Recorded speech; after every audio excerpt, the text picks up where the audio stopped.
Hi, everybody. Welcome. I'm Barry Kostrinsky, president of the Artist Talk on Art, ATOA. ATOA has been around since 1975 with the longest running dialogue on the visual arts in New York City and across the country, actually. Um, our talks have always been on the Lower West Side of New York City. In response to COVID-19, we've started these regular Monday talks that we do through Zoom, and it has been a windfall for us. For example, tonight we have a presenter from Lima, Peru. Not the easiest thing to do in the Lower West Side of New York City. The ATOA is a 501c3. All of our talks are free. If you'd like to contribute, there's information on the web. The website, atoanyc.org, has all information about coming talks in our calendar section, and also things about our previous history as well. If you'd like to put together a talk, organize a talk, be part of something, reach out to me and we'll make it happen. We are pretty much booked into November now, but just the same, reach out with any ideas and we will make them happen. Tonight, it's our performance night for ATOA, in that we have a performance curator, Verónica Peña, who organizes this evening. Hi, Verónica, welcome. I'm going to hand it off to Verónica. All I'll say is Ana Izquierdo is the artist that's going to be presenting from Lima, Peru. Verónica, thank you for reaching out. There's so many different faces and new artists from around the globe, and bringing performance artists to light for the ATOA. So welcome, Verónica. Thank you, Barry. It is my pleasure to introduce this artist to different audiences and to talk about performance art and activism. So I'm going just to jump and introduce Ana. I'm going to read a little bit of her bio. So let's go with it. Ana Izquierdo is a Peruvian queer gender visual and performance artist activist, born and raised in Lima, Peru, currently based in Bogata, Columbia. Izquierdo received a full scholarship from Emerge NYC at the Hemispheric Institute of Performance and Politics at NYU. She did research in technique, somatics, improvisation, and composition in a MELT program at Movement Research NYC in 2014. She received the Joker Training Fellowship Program in Theater of the Oppressed NYC in 2017, and she is currently part of the Alternative Art School as a fellow student with a full scholarship as well.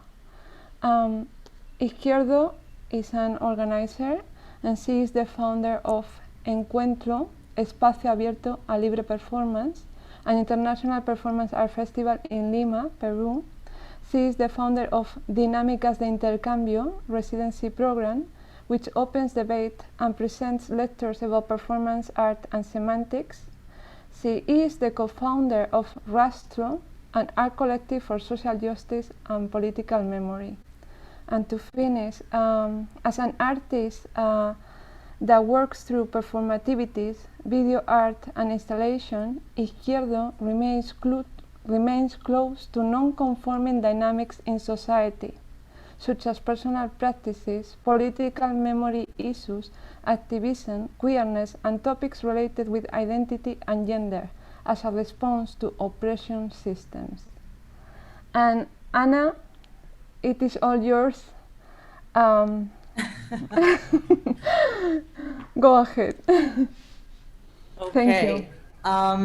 No, thank you. Thank Barry Konstrinsky. That's.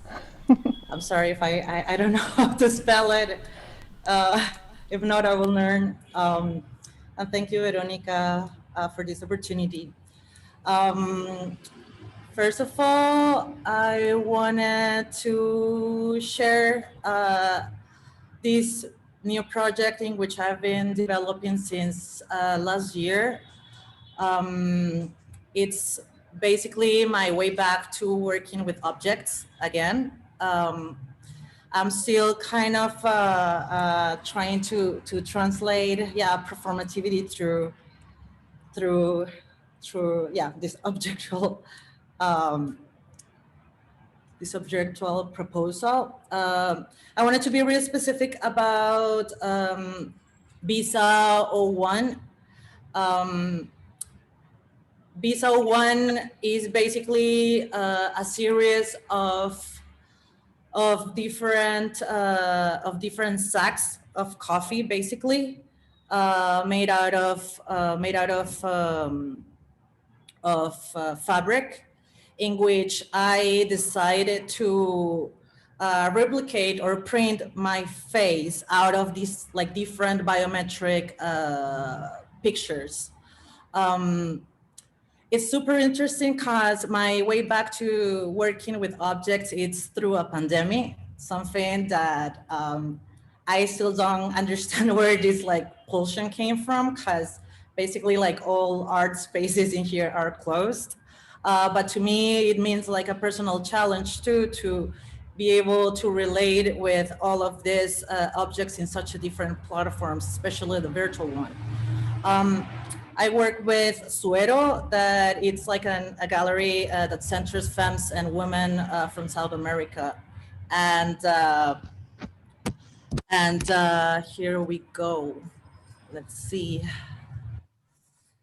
I'm gonna share a screen if that's good to you, Veronica. Yeah, that's great. That's great, Anna. Go ahead. Perfect. Okay. Also,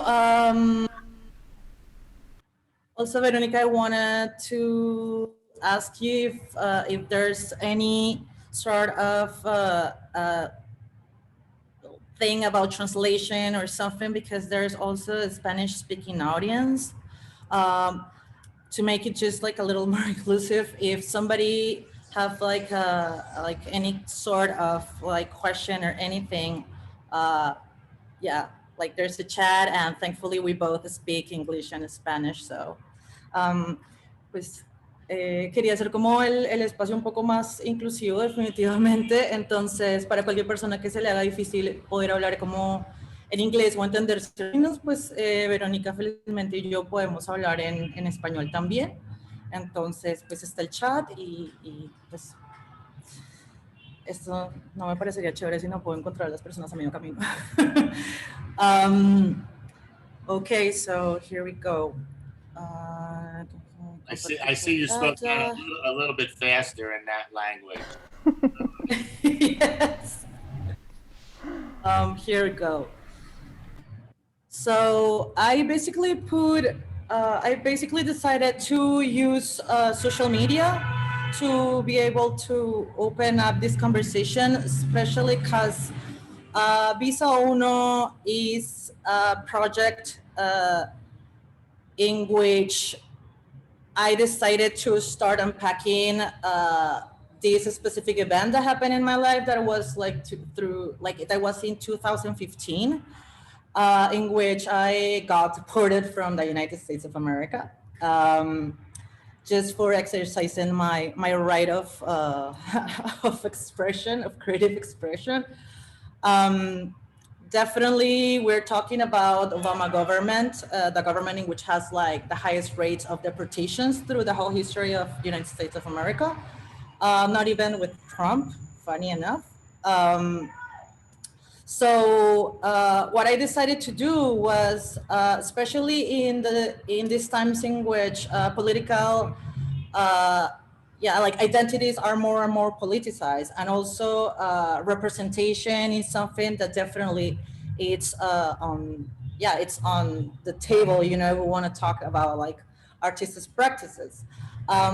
We decided to, with the art gallery, we decided to open up that memory, and to me it was really difficult to not relate it with the fact of me being a person from the Southern Hemisphere, right? So to me, it was like super interesting to relate with the material as a sack of coffee. I personally like to work with materials that celebrate and look alike my skin color. too. So it was super important to me to relate to that, to start talking about, to start not being like colorblind either, and start claiming with objects that are common and are from the daily basis for us. The coffee sacks has always, since immemorial times, has always been a sort of symbol of movements, of things that go from one place to another, of something that it's like being moved, of something that have traveled, especially if we're talking about the resources that come from our land. That is basically part of the history of the relationship of the North to the South. And the forced displacements too. Anyway, when in this 2015, this deportation happened, definitely I started questioning a bunch of different politics that the immigrational department system has in the United States of America, and definitely technology is part of it. Technology has been configured with a bias, and it does represent and replicate the same ostracist logics of the immigrational system there.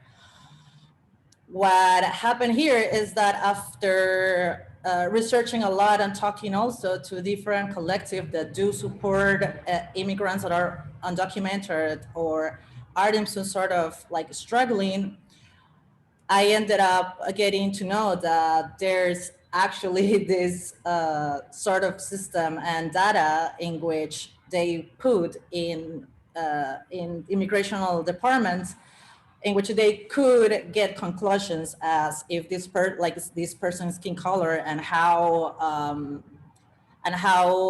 threatening it can be if it's a femme or a man, you know, or if it's if like the teeth are complete, if it like it kind of like sends the message to have money or not. And these different kind of data that do come with a bias and do come with a specific function of seeing who can pass the border and who cannot, who can enter like the country and who cannot. Part of it, more than identifying as somebody who is like Latinx or femme or an immigrant or way many other identities that could like translating to this, to me it was more interesting to start thinking on the politics of escape and how also it's a manifestation of resistance to not wanting to be identified. Part of it, and it's also because as Veronica was asking me about my pronouns, I certainly think that I don't want anybody to claim an identity ever, because it's basically like what also put ourselves in boxes and make us replicate certain logics that come from a specific pointing finger, and I don't want to dance to that music. Anyway. So Visa 01, it's centering my different faces in multiple passports and also in my ID, and documents in which they are already following the logic of the biometrics.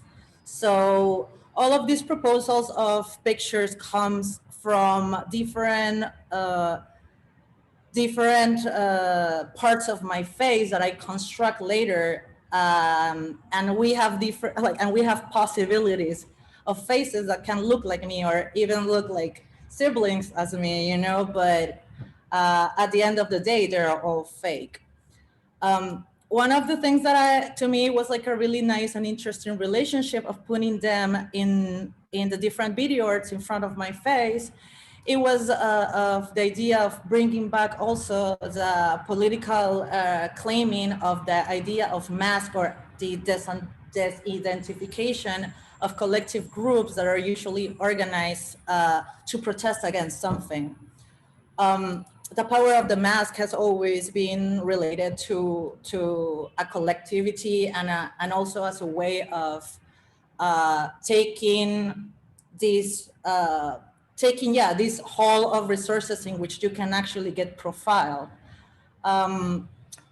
Especially in the global south, the different kind of choreographies that we have seen in activism and also in social movements has always been related to the idea of wearing a mask. And that has also been a really interesting tool to be able to collectivize, you say collectivize, right? Like to make something collective, yeah? To collectivize not a face, neither an identity, but a discourse, an aim, and a speech. So to me, it was really interesting to make that kind of relationships. Anna, let me ask you a question. Your art is obviously deeply personal, highly political, socially conscious. How did you get to this point? What was it? Was this something you took to as a little kid? What were your personal experiences? What led you on this path? And you know, I applaud you for what you're doing, and your visual images are very strong, and you're passionate. How'd you get here? Well, I'm a daughter of an immigrant. Of an immigrant. I'm the only child of an immigrant mother that is like a single mom that traveled from this place to another after a political conflict here to Lima. Lima still have a colonial trauma in regards. We still reduce everything to white people and the rest, of the country. So to me, being able to sort of have the privilege of being part of these sort of hegemonic circles, but also having the whole background of knowing what is to be in the place of the oppressed has also been something that has always been my drive. This is something that I also wanted to be really specific. This is the first project in which I take a personal narrative and not necessarily a collective problem. This is the first time in which I'm sort of unpacking something that happened in the past, and definitely this manifestation that comes from a story of deportation is definitely not the worst. There's way many other worst stories and narratives, but at the same time, I feel that the idea of taking a space and be able to open up these events and these facts, because they are not opinions or facts, do feel that it can be from both sides transformative, and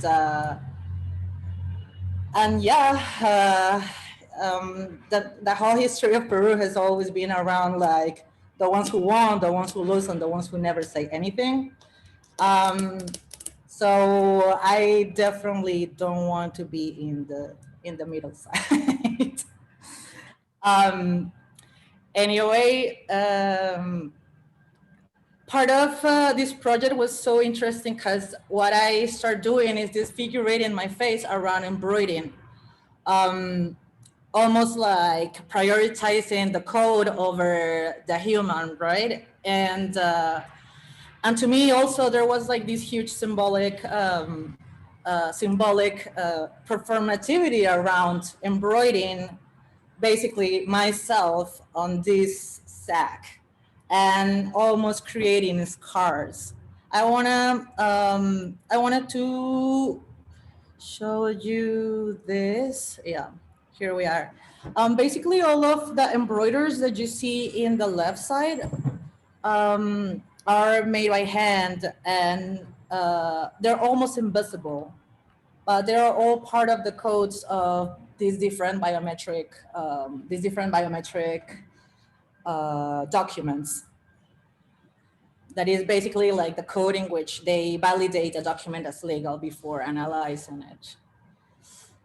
I don't know if there's any questions, so I can keep talking, because now we're going straight to my portfolio. Veronica does mention the texture of the coffee sacks is so beautiful.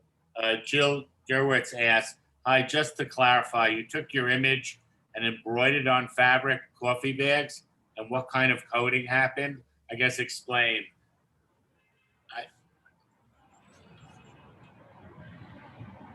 Well, to me, it was like really interesting to me, it was really interesting to be able to identify these different objects. I think that as a personal practice and as an artist, and also as being broke all my life, I've always find different ways in which I could take an object that is accessible to everybody, that I can go to like the corner and get it, you know, like trash bags, coffee bags, like paper, you know.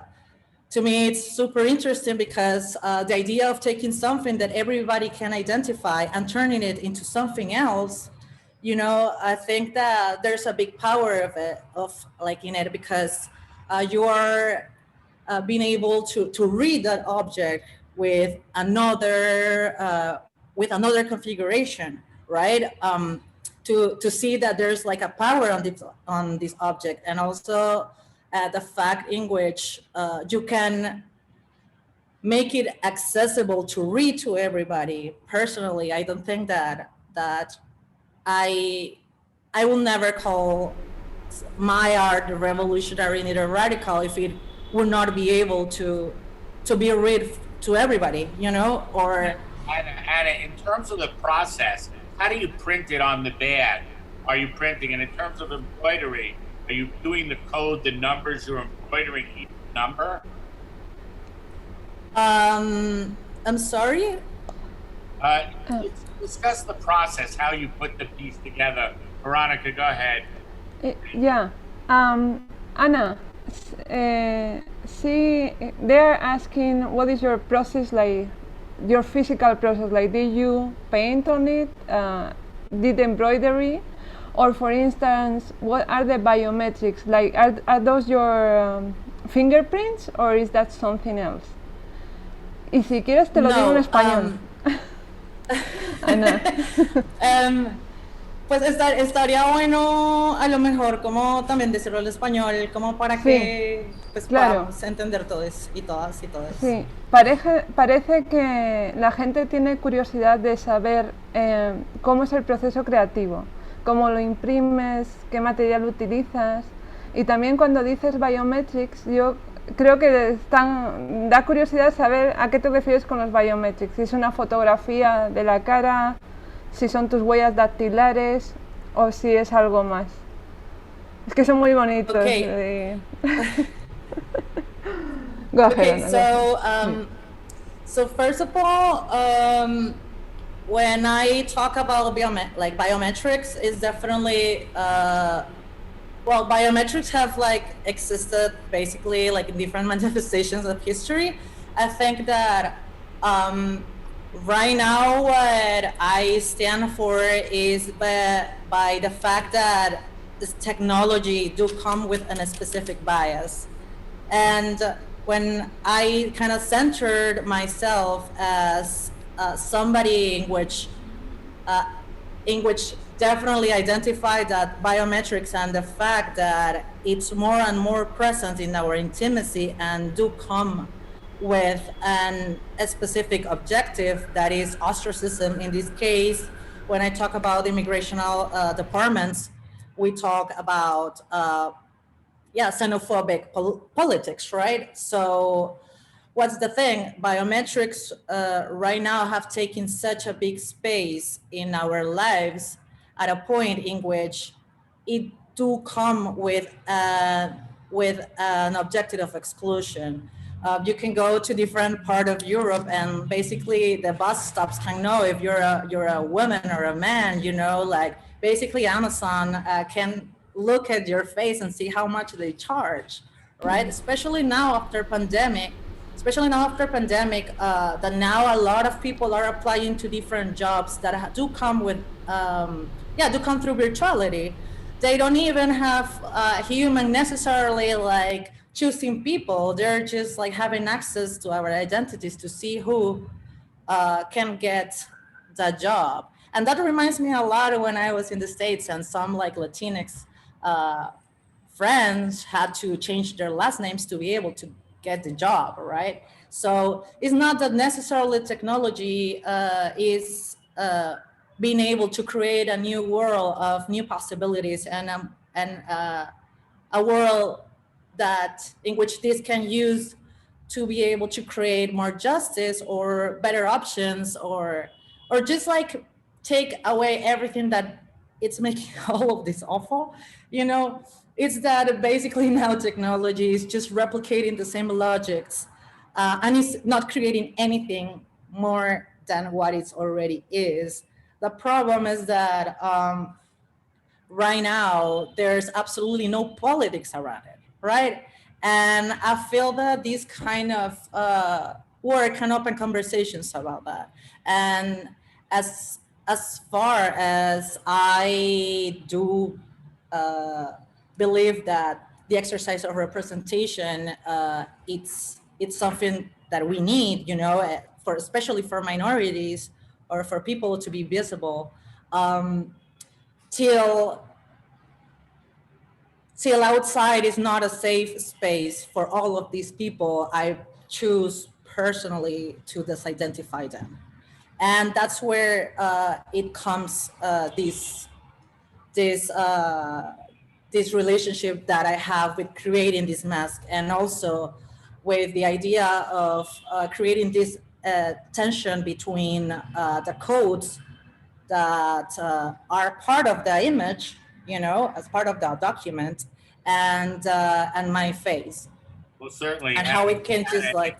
It's a nice overlay. Usually a portrait will not have like numbers and code mixed into it. That's nicely done and poetically. I do want to read Elaine Forrest from the chat says, "You're enhancing an ordinary object," referring to the coffee sacks, "and enhancing it with your creativity and raising people's consciousness and sort of awareness. And you're doing it with common objects that we all sort of bite and we're all connected to."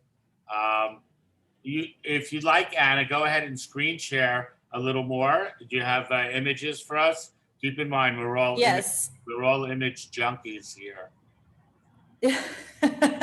Yes.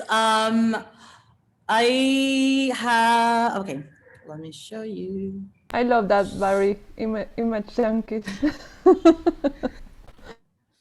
So what I have in here are basically part of the videos and part of the portraits that are, that I scanned for better quality, and also part of the videos. Well, I'm basically right now, I forgot to say, I'm basically in Peru. I came back to see my mom, and all of this happened here in my mom's place, in which she puts the cloth after washing. Here it is, like the strings, and to me it was like so interesting, even healing, to be able to unpack all of what happened, like exactly in the same place that I had to forcefully come back from the States.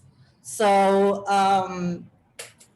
the fact that I was just like putting all of these masks, you know, on, like, I don't know how to say that, Veronica, like tendedero?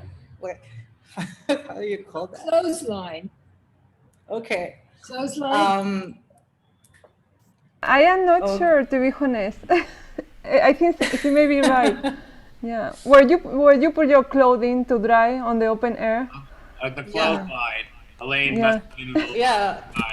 basically like this, like they had the right word. And Ana, si puedes ponles alguna imagen, porque creo que quieren ver más. Yes. Sí. Pero sigue, perdón.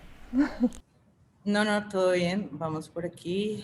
Okay. I just want to remind everybody, this is Artist Talk on Art, the ATOA. We're a 501c. We're a nonprofit Usually our talks are in the city. If you'd like to reach out to us, look at our website. All our information's there, including talks to come, previous talks, and anything you really want to know about the ATOA. So thank you for coming. Anna, we see your finales. Okay, so I decided to scan the all of these clothes, these sacks, because again, it was really interesting to go back to objects in such a moment in which nobody can actually like see them or have like a spatial like sort of dialogue, and everything was going to be through virtuality. So these are, so these are part of what I've been working in. I'm sorry. So I don't know if you can see the detail of it.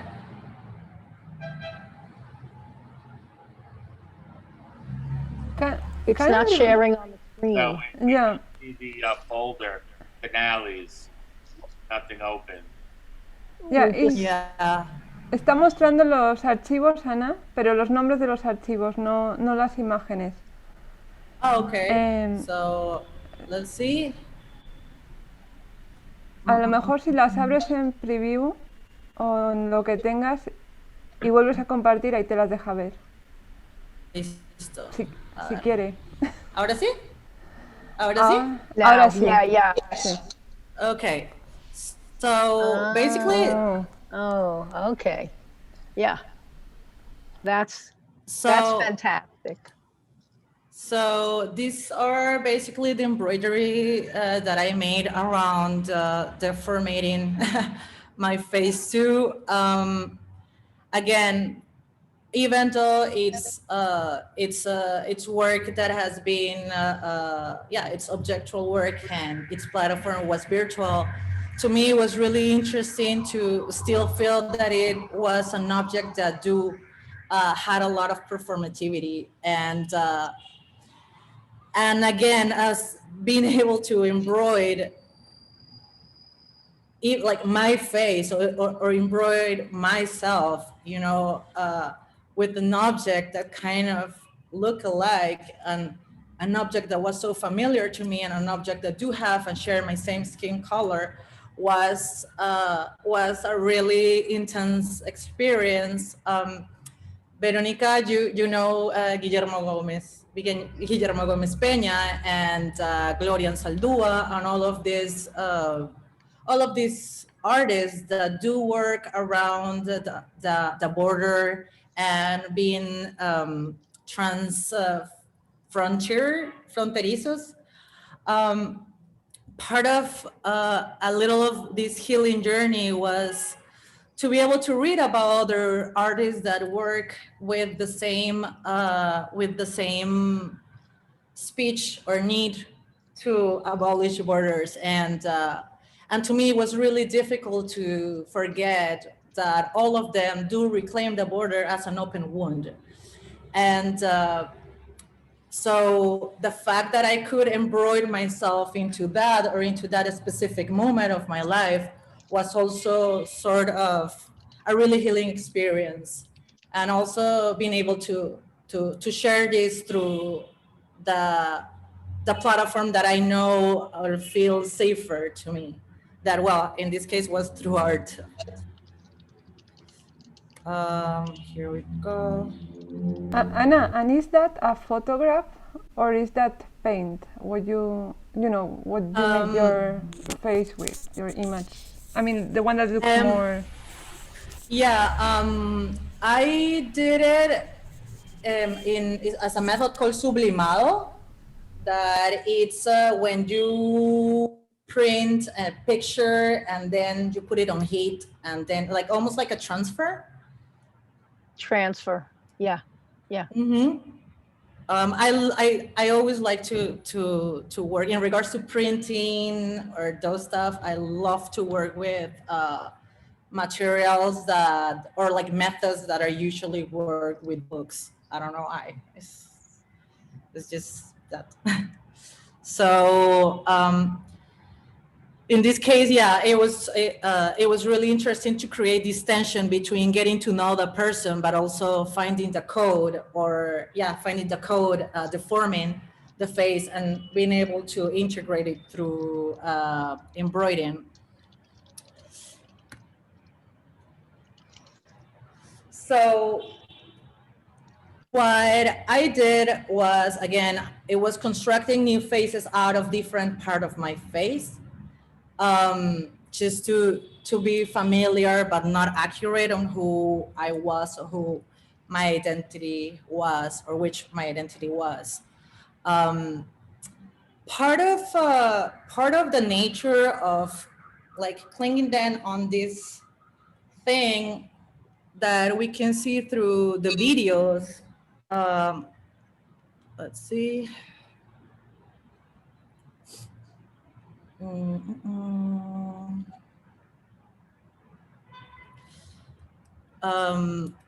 Part of it to me was like the fact that I could see all of this kind of almost falling back, almost like being this close to always fall because of the wind and the movement. So I really like the idea of creating this tension of never knowing when of this face is gonna fall.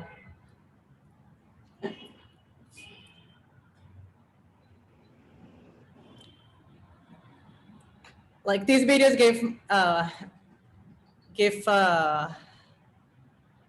give myself a lot of anxiety. But it's not that far from reality. I really like the fact again of the idea of creating these different identities to me, you know, and personally as an immigrant, and that's something that a lot of people can share, especially when you travel from the southern hemisphere to the northern hemisphere, is that we have, like, we're not only living or passing a border, we're inhabiting it. It's like you have to know how to play the two sides, you know, you're never like white enough, you know, to navigate safely certain spaces, but you're not like necessarily like indigenous or Black enough, you know, to kind of relate to other oppressed worlds, you know, in the United States of America. So the fact that especially as a Latinx person, in which we're not a race, we're not an ethnicity, we're neither an origin, we're just like an identity, you know, the fact that I could give the hint of these identities being exchangeable, you know, that this will be something that I can choose what to use every day, was sort of kind of honoring that resilience, you know, of having to be many worlds in one. Anna, I do want to read some of the comments. Jenna Lash says, the woven material seems symbolic of the interwoven patterns of your life. Basha Ruth Nelson says, beautiful, meaningful. I think we're all getting that. Effie Surlis points out beautiful texture, and the color says much about the color bias. And Allie Berman points out the sack material is perceived of as low value in the States. So interesting, there is that cultural difference as a layer of meaning in your work. Thank you, powerful. Susan Grucci, what a very strong message. And Farah says, is using the coffee sacks also a statement on labor injustices, in that most of the high quality coffee is exported, so the people working the land never even get to enjoy the crop themselves. Either way, that issue comes to mind in your use of material. Oh my God, I love the comment section. Yes, and I thank everybody for putting comments in there. So that add that sort of link between labor and coffee, that's sort of a common thought. Mm-hmm. Well, I think that we can finish watching this video and then we can move by another project. Sounds Yes? good. Sounds good. Thank you.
Well, for the ones who don't know, that's basically the shape of Peru, like that specific shape, and it does come from the Peruvian passport.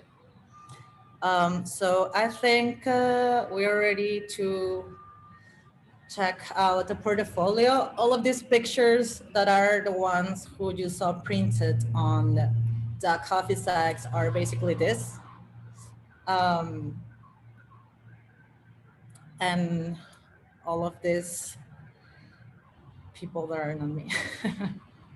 So Anna, can I ask you a question? Yeah. You know, the lines on top of your face in the upper corner on the previous image, are those like, did you add them, or are they like the real biometrics or your? Yes. Yeah. So is that part of the passport as well?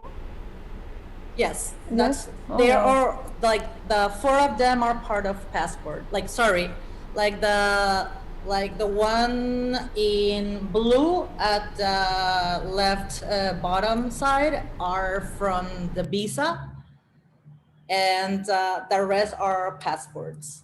Yes. Thank Okay. you. So here we go. Okay. So exercise of resistance is basically the reason why I moved to Colombia. I got invited 3 years ago by our residency that's called Hawapi. Hawapi is this residency that do map different places in the world in which they are struggling with sociopolitical problems. In this specific edition of the residency, I was invited to a camp of ex guerrilleros from Las FARC. I don't know how to say guerrilleros in English. No, we don't need to translate that. Yeah. So you were camping with them, Anna? So Yes. with the I don't know if militants is a good. Are they considered a terrorist militancy, or are they? Not anymore. Now they're a political party after the peace pact in 2016. Okay. So Peru and Colombia do have almost the same historical narratives. We do come from the implementation of the neoliberal system after Plan Condor with the blown of the Casa de la Moneda when Salvador Allende in Chile was being president. We're talking about like different attacks of different governments just to implement a neoliberal system. We have Pinochet, we have Fujimori, and we have, of course, Uribe in Colombia. The thing is that dictators, specifically here in South America, has always operated almost in the same way, that it's basically genocide of indigenous people, forced sterilizations, buying media, buying newspaper, paying absolutely everybody, and especially the order forces, to regulate any sort of dissident speech.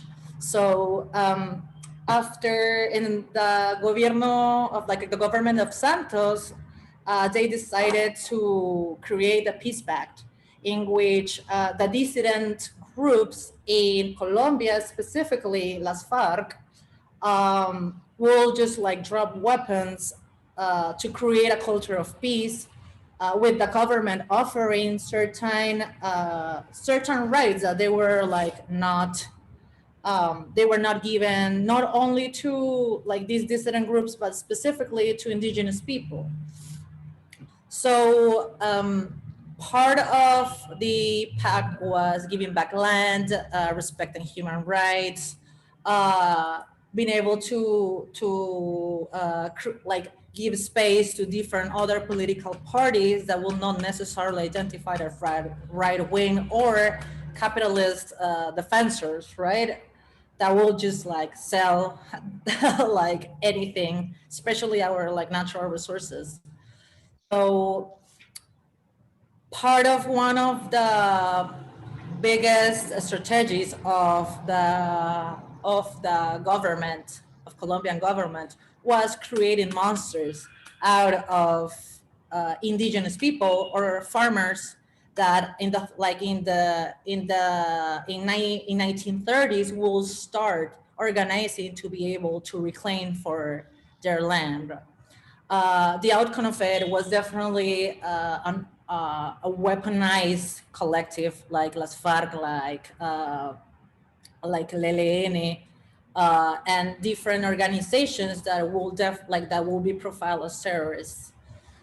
I wanted to make a stop here because definitely this can be a little sensitive topic, but I do believe in that process of the process of justice needs to come with acknowledgement and needs to come with accountability, just so we can create transformative experiences for community.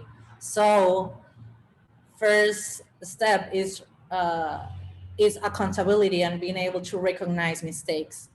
From the side of the dissident groups, they already paid and they already recognized the fact that they did wrong, and basically they were trying to build something from new. From the side of the government, since the peace pact, they have killed more than 1,300. I don't have the specific amount of social leaders that they have killed, but they have been killing people and not respecting absolutely of the pact. As actually a consequence, they've been persecuting and creating monsters out of people that are already not even militant, and they are basically in these concentration camps without IDs. So without IDs, they can't have access to any sort of fundamental right.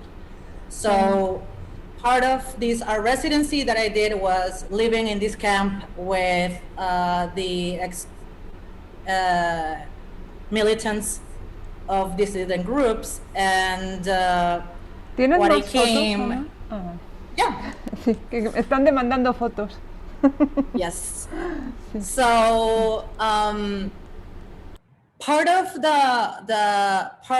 a performance with it was after sharing a whole season with this specific ex-combatant called El Chino. He entered the guerrilla at 9 years old. He left the guerrilla at 41. the level of precarity that happened in Colombia was at a point in which even people was giving their kids away to la guerrilla because was the only way they could find food or get educated. So most of people was like had no option in way, like have no option. So part of these conversations with this ex-comedian was around the idea of memory, you know, and how the body relates to that. We decided he will give me a haircut because at that point I was sending hair to the States just for another project and I needed a haircut. That's what we all do on vacation. We all send hair back. No. We're totally used Yes. to that, Anna. Yeah. So what I did was asking him to give me a haircut. At the point I was like just shaving my hair. We were talking about like 35 to 38 grados centígrados. I don't know how much would that be in Fahrenheit, but it's just like super hot. So part of this whole experience was kind of open up a conversation around memory. And this specific ex-militant, his job was something called slow impact. That means killing people without any sort of noise, you know, because then he will be found for like, he will be fined by like the military or the paramilitary groups. So that's what he was trained. And the fact that we will kind of come really close and make this whole of exercise of sort of memory, you know, around tools, around the close body, like the closest body of somebody, you know, like that kind of was really interesting. I have, it is actually a video art. I don't know if you want to watch it. Yes, okay, so, Sure. okay. Anna, So so this was a residency that you did, Anna? yes, yes. Where, It's cool. Where's the French chateau?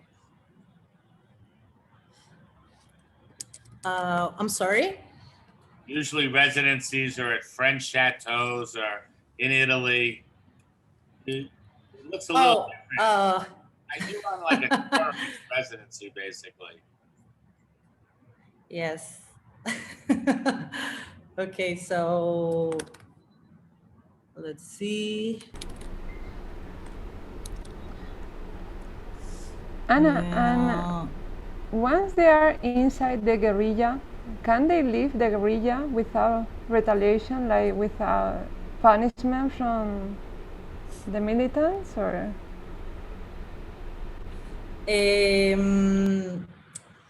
So again, after the peace pact in 2016, this guerrilla turns into a political party and they decide to drop weapons. So the government made and designed this project of re-socialization, if we want to call it like that.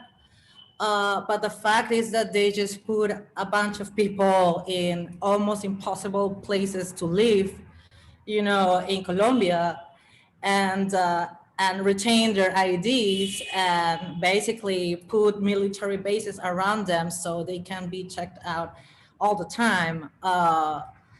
And a bunch of other,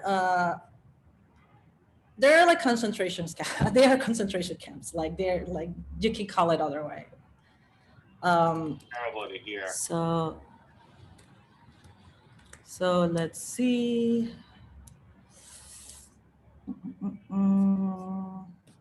Again, I just want to remind everybody, this is Artist Talk on Art. By the way, previous talks are on our YouTube site. You can see that, and there is a link on our website as well. This talk will be on our YouTube channel in a day or two. As well, the full archives of the ATOA is with the American Archives of Art, the Smithsonian, And there is a link for that on our website as well, where there's information going back to 1975. Ready to share screen, Anna? Yeah, I'm there. I'm just trying to find the I will say, video, Anna, but a lot more people do collect their hair. We've had comments for 2 or 3 artists that they have been saving or collecting hair. And I do admit I once collected my nail clippings, sort of personal objects. They borderline the grotesque and this profound because they're us. They're pieces of us. They have a lot of power. I never used it in a work of art myself, but hair is a powerful item, and probably in just about all oil painters' paintings, as I imagine little hair follicles get caught in there. okay. So let's see. Let's stop. So here we go. So the video should be playing here. Well, I'm gonna give myself some time to show you the video in a little, because apparently it's rendering. Anyway, so part of this space that we created for him cutting my hair was really unraveling for both of us. There was this moment in which, like, before shaving hair, you need to cut it, right? So part of it, well, while he was cutting my hair, he decided to buck up, and it's just like, I don't want to do this anymore. And I'm like, okay, yeah, it's fine. So it's like, I'm gonna call a friend and he will finish like shaving your head, you know, but I need to back up on this. And I'm like, okay, great. His friend comes, that is another ex-combatant, ex-militant, we want to say it, and finish shaving my head. When I'm about to leave the space, Chino comes and he basically starts taking like the pieces of my hair and such a tender way, and like just like taking it little by little, you know, like then taking a piece of paper and almost cleaning my face in such a delicate way. Part of this performance was one of like the most powerful experiences I've passed through. I think that humanization is a huge way of dismantling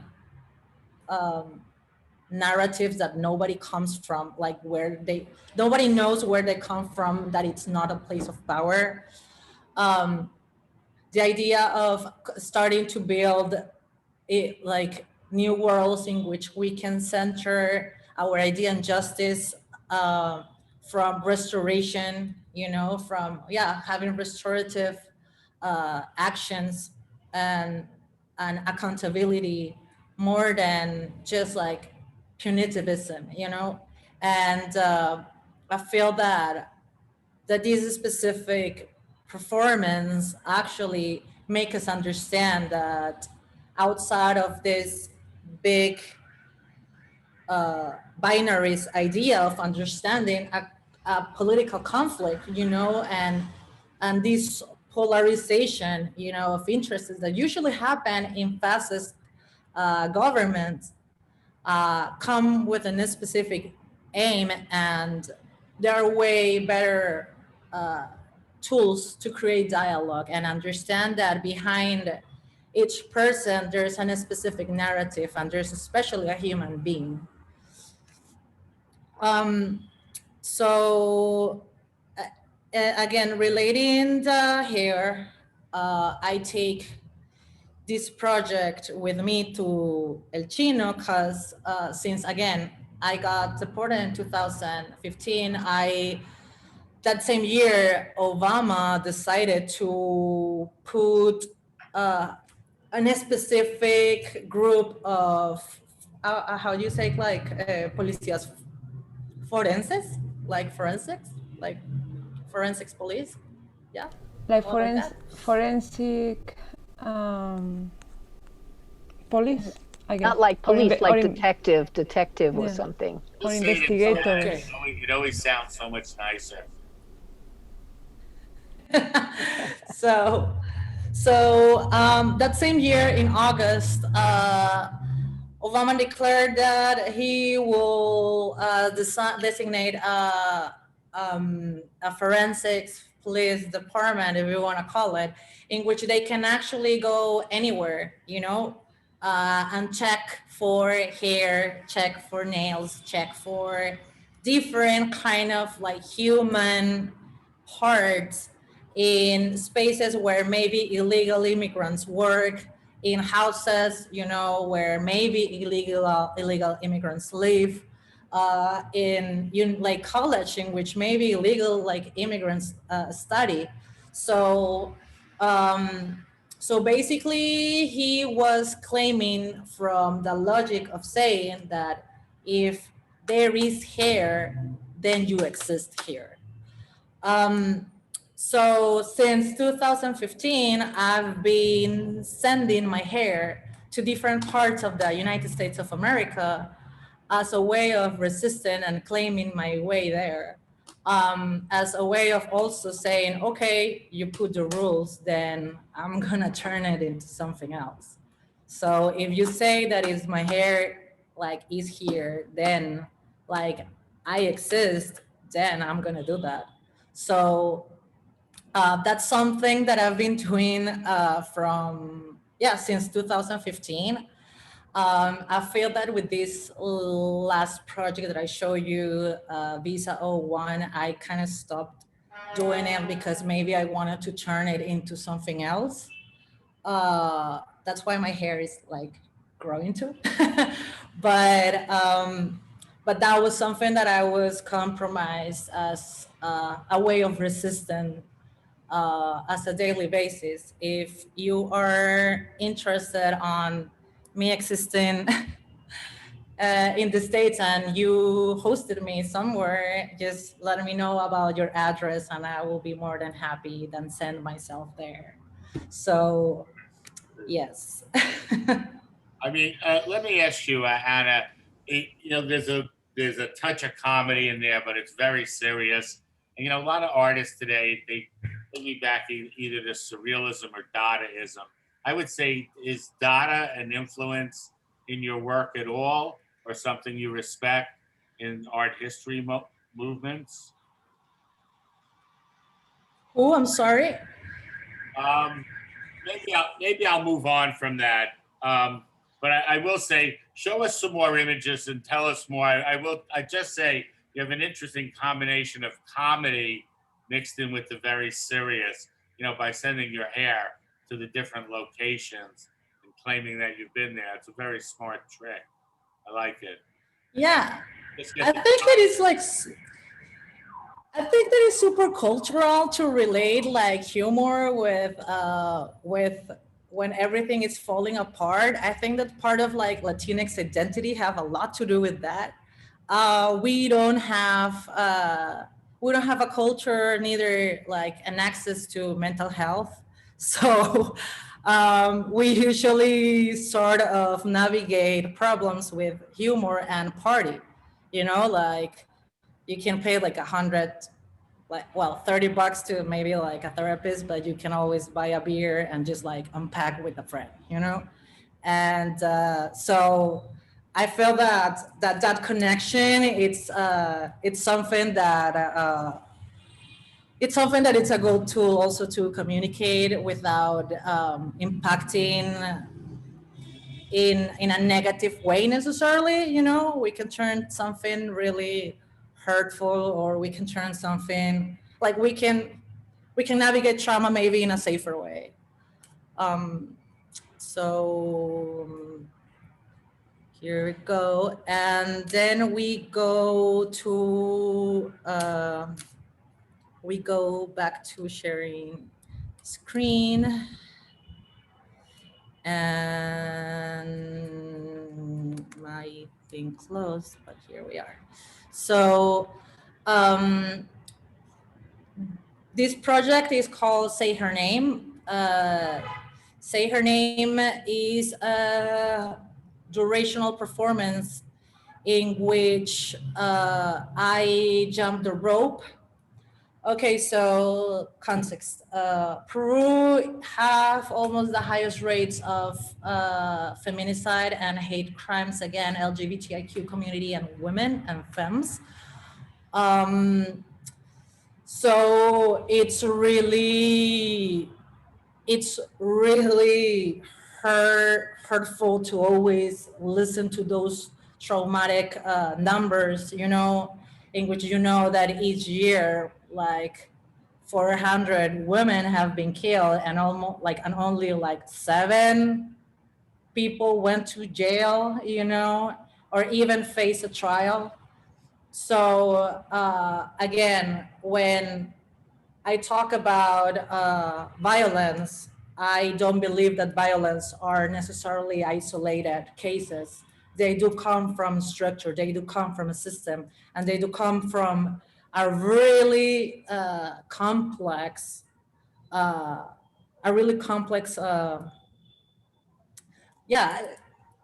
it's like a system in which basically comes from the way we have been raised, from the way we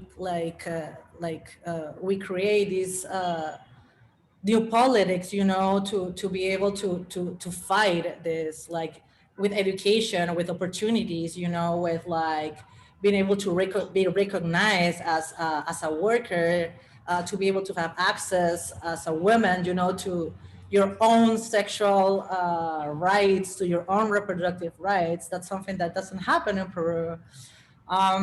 So to me, part of this specific piece was more than pointed fingers, you know, like, you know, at a specific killing. To me, it was really interesting to relate the fact that this comes from a structure. So basically, this performance picks the names of the women that have been killed in the whole year. And what I do is I project these names and the age in front of me, and I decide to jump the rope every single year of the age of this woman that is not with us anymore. So we're talking about more than 400 women. So of course it's almost impossible to reach that number. So when I started getting really tired, I do invite men in the audience to jump the rope so they can help us to unravel or visualize these names of the people that are not here. Funny enough, of course, because we have been raised in different ways, and like jumping the rope is not for exercise, but it's like a girl game. Usually men do not know how to jump the rope. So what will happen is that they will try to jump the rope to get, to be able to accomplish the exercise, and they will not be able to do it. And that's when it starts getting really uncomfortable. So it's basically this whole moment in which it starts to be like a challenge, you know, to be able to bring this like person's memory. I usually like I prefer to do it in public space. I feel that there's something really important on creating crisis, you know, that shakes a little the normativity, especially in a country like this.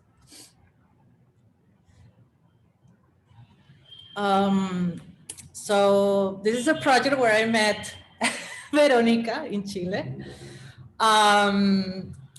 So La Marinera, it's like a typical dance from the northern side of Peru, that it's where my family comes from. It's super interesting because in whole South America, there's way too many typical dances that do have a lot to do with flirting with a man, with looking pretty, with holding like a pañuelo, like a handkerchief. yeah, and basically women are the ones who have to be barefoot, and men are the ones who wear shoes and are the ones who look pretty. But anyway, in Chile we have la cueca, you know, like in Colombia we have la cumbia, el bambuco, and basically like this, all of these different dances come from the colony too. That it's a Spanish colony. And with the Spanish colony, as we all know, we brought religion in here, in which that's where the whole heteronormative system was implemented. And with it, misogyny, right? So basically, La Marinera is this specific dance that I said that come from the north, but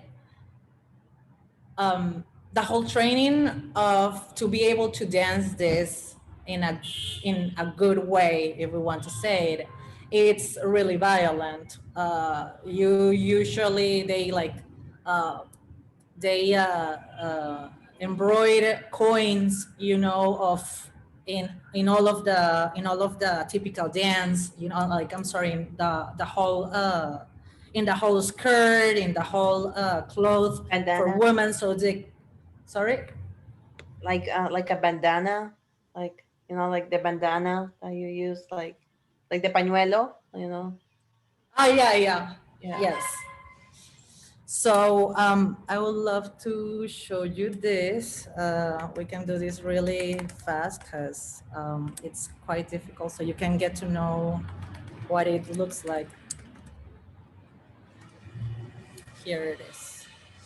So they basically put you a clothes that you're almost gonna like get married. You're like a bride, and even though we cannot see it, a bunch of coins are behind the skirt, because the fact that you can move it in such a graceful way is because it have weight. But the fact is that they're embroidering an amount of coins that will weigh the same weight as you. So it's almost like dancing while you're like holding yourself on a weight, right?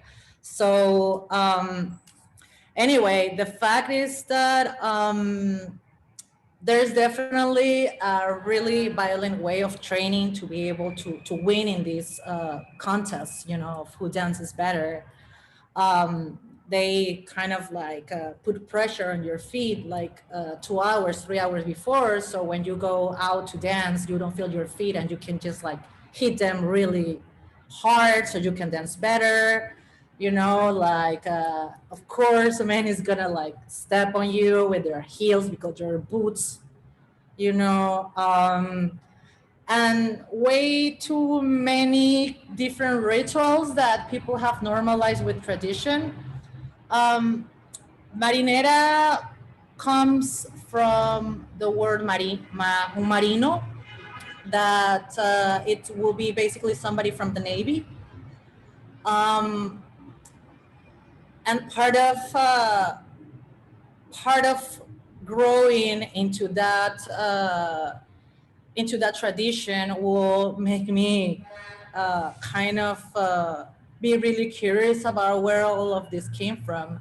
Long story short, it's basically the folklorization or turning something really ugly and traumatic, you know, into this sort of theater. It's basically Navy, Marines coming to the ports of the northern coast of Peru to traffic, prostitute, and rape girls, you know, from the province. So basically, Marinera is just this theatrical way of invisibilizing the past. and turn it into something beautiful and as an outcome as touristic, you know. It's not necessarily a Disney theme at all.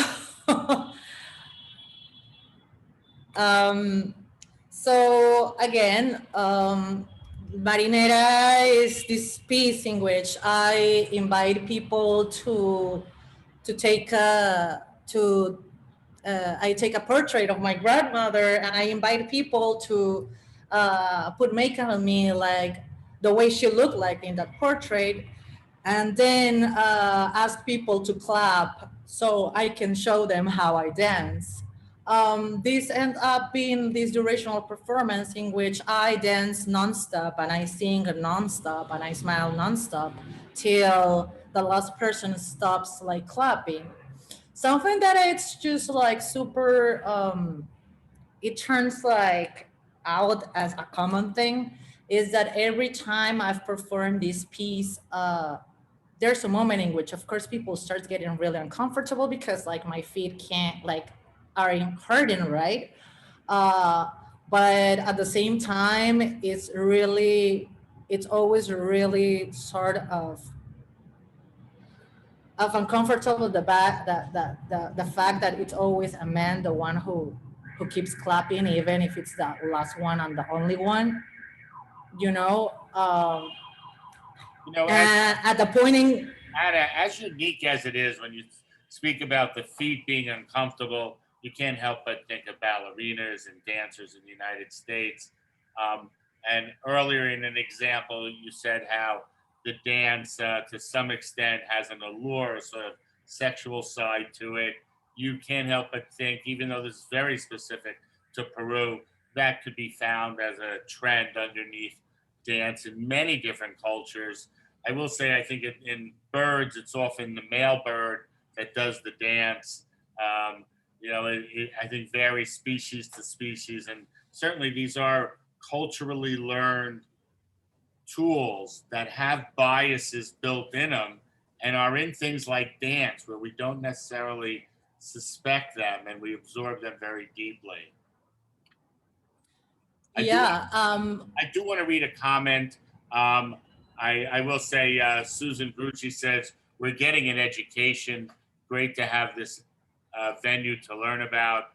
And there's also been a side conversation in the chat as well. I mean, this is an example of artists work in many different ways, materials and means. And you're as much, I would say, a social activist as you are a performance artist. Am I correct? I hope so. There you go. Let's do another minute or two, and then I'll do a little conclusion, okay? And a little summary. Okay. Thank you, Ana. Perfect. Okay, so this is one of my favorite pieces. It's called Miss Peru, the Latinx beauty queen. Again, humor. And Miss Peru is this character that I created after moving to the States and after understanding that I was not necessarily the expected Latinx, you know. And what I basically do is just like create this character for like a moment, create these like utopias in which I'm in control and the logics change for a second, and for the ones who look like me and the ones who come from the same background as me. And one of my favorite performances were basically happening in Wall Street, in which definitely I could see way too many brown women and Latinx usually being the ones outside cleaning the streets of these like luxurious offices. So Miss Peru will just like show up and like walk around like white men in suits, you know, just to celebrate and just like take revenge for a little while. It will be just like a really interesting and fun thing to do with like, and I would just speak Spanish. So it will be like super interesting to create these spaces, these celebratory spaces, you know, of fiction for other people that will just like in which like, of course, their lives will like be the complete opposite. So, so it's basically just creating these utopias that are also so necessarily for mental health in general. So I think I took way too much time, but just really fast, maybe I can show you some pictures of what I do as a collective. I do believe that a lot of speech need to be outside in the space. They need to create crisis. They need to stop the normative. They need to make people like stop like their day, you know, and to ask what's like what we're doing. That's a whole season in which I invite different allies to put their bodies, you know, for a specific fight. This is like no justice, no victories, really fast. While when Peru was trying to get to the World Cup, at the same time, like the Congress will decline more than 5 different proposals for laws to defend like women and to be able to give better punishments and also like change the structure so like this country will be a better place for them, for us. The day in which they decided to decline, I decided to invite different feminist friends to wear the World Cup of like the selection, like the football, soccer, I don't know how to say it, like the clothes where like soccer players of like Peru wear. And we decided to run around the whole city, putting like in the bag then like the number of femmes that was like that passed through like sexual aggression. We're talking about 9,000 women that year. So it, to me, like camouflaging has also been like a really interesting way of working. Because again, it's just turning something familiar, turning something accessible, turning something of the daily basis, and changing the logic, like the logics of it, so you cannot see it in the same way anymore. This happened again in Colombia. In this case, this was like really interesting because Colombia wanted to go like enter to the World Cup too, and I'm sorry, like America's Cup, and so I decided to invite also some other allies to be able to visualize the whole killings of social leaders in the day in which Colombia was gonna play for the finals. Colombia loves football, so every day, like every time like Colombia plays, everybody gets out with their like shirt, with their football shirt. So that was really interesting because it was almost watching everybody to like kind of understanding, you know, that something else was going on. I don't know, just like you can stop me anytime. I think I am going to. Let me Okay. stop the screen share.